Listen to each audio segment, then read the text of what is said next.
სკრინინგი ზოგადად მთელ სოფელში ყველგან არის დაკავშირებული ფინანსებთან და ითვლიან ფინანსით.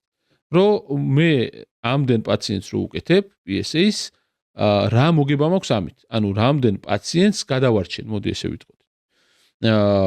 და აღმოჩნდა რომ 70 წელს ზემოთ ეს რიცხვი ძალიან დაბალი არის.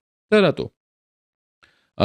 ნებისმიერი მკურნალობა რო ჩაუტარო პროსტატის სიმსივნეს, პირველი რა შეკითხვა წერია, მოსალოდნელი სიცოცხლის ხანგრძლივობა უნდა აღემატებოდეს 10 წელიწადს.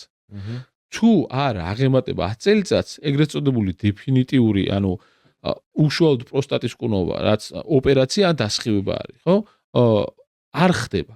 იმიტომ რომ თუ ეს 10 წელიწადს არ აღემატება, შენ მედიკამენტოზური ჰორმონოთერაპიით იმდენი ხანი არის პაციენტი კარგად, რომ ეს სკრინინგი აღარაფერს აღარ გიკეთებს. და იმ ადრეულ სტადიაზე პოვნა სიმსივნის აღარ გჭირდება.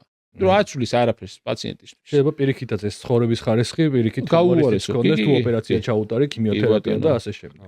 ანუ ის 10 წელი რაც მოსალოდნელი უკეთესი ექნება მედიკამენტური და ჰორმონჩანაცვლების თერაპიის ფონდ. კიდე თან შეიძლება ეგეც არ დაჭირდეს, იმიტომ რომ ნელა ზრდადი არის და შენ აღარ გჭირდება ადრეულ სტადიაზე რო იპოვო. ანუ იმას შეიძლება საერთოდ არანაირი ჩივილი არ კონდეს სიცოცხლის ბოლომდე.